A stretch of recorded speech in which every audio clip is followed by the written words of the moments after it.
Hey guys, my name is Dan of DanRock Productions, and welcome to Enjoyable Fan Games. Today we're going to be checking out Sonic After the Sequel. Now, I was honestly going to hold off one of Lake's games until later on. Lake Fepper, the guy that made the before and after the sequel games, as well as Chrono Adventure.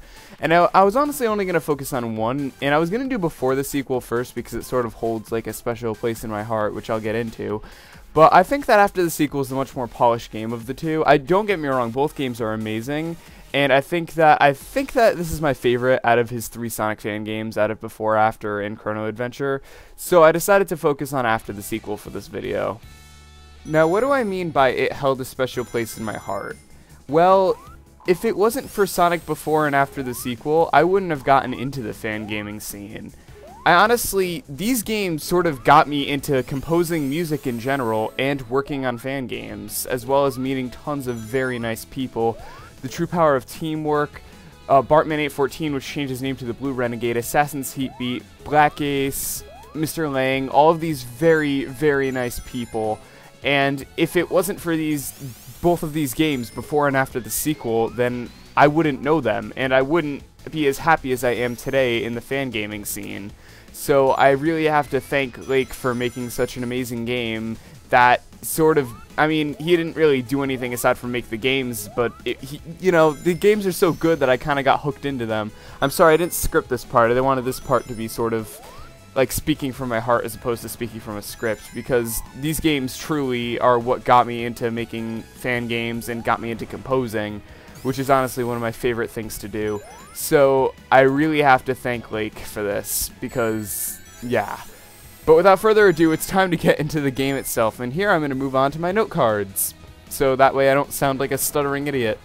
Now, Sonic After the Sequel takes place after the events of Sonic the Hedgehog 3. Sonic and Tails are both playable in the game, as they should be, and Knuckles is still on Angel Island, so obviously he's not in this game.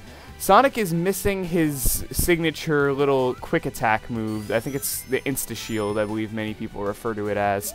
But honestly, I didn't even notice at first, because the level design isn't formed around the need for it. It's formed around sort of Sonic 2-ish level design, where you don't need any extra moves. But Sonic does have the spin dash, as he should, and he also has the super peel-ouch, which is when you press up and the jump button and you do the spinny-like things. But in this game, he has a slightly different animation. He kind of charges up in a stance, sort of like Speedy Gonzalez in a way.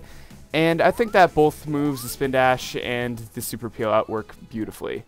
How's the level design? It's pretty damn good. It kind of accommodates for Sonic's lack of Insta-Shield, as I said before, but also accommodates for Sonic's speed. So you'll see a lot of sections where you can just run forward and then press down and have him roll into a ball and go super fast. And it's so much fun. Like I said with Sonic Black Ace, wow, was that like a year ago I did my first Enjoyable Fan Games? There's a lot of sections where you can just run forward at full speed and then press down and just rip through enemies and rip through the level design as fast as possible, and it's so cool and so much fun. There's also, as I just picked up, a shield, and this shield is unlike any others in the Sonic franchise, the official one at least, as it's a spike shield. Basically what it does is it protects you from spikes, obviously, but you can also ground stomp with it, which is kind of cool.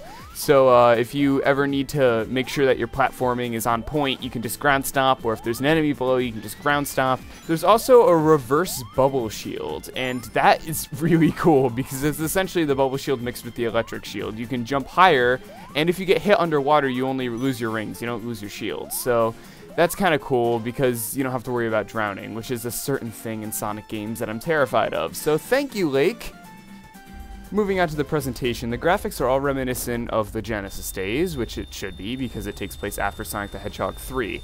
And they all look great. I don't have any complaints with any of the graphics. The music? I'll let you listen and you can decide.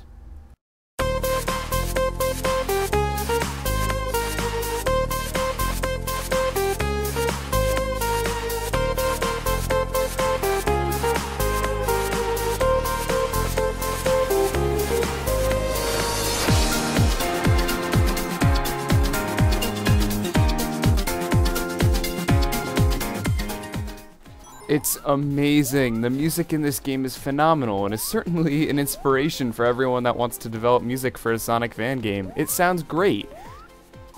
My favorite music has to be sort of the pinch music for the first boss. Oh my god, it's so good. I could listen to that pretty much all day. I'll let you listen to it right now, actually.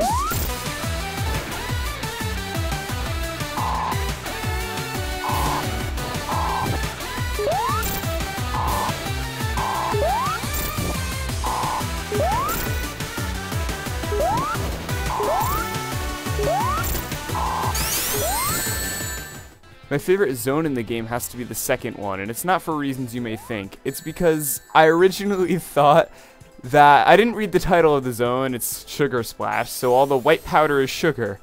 But that's not what I thought at first. I thought that all the white powder sprinkled throughout this level was cocaine. So whenever Sonic grabs it, his eyes go huge and he runs super fast. Come on, you can't tell me that you honestly didn't make that connection.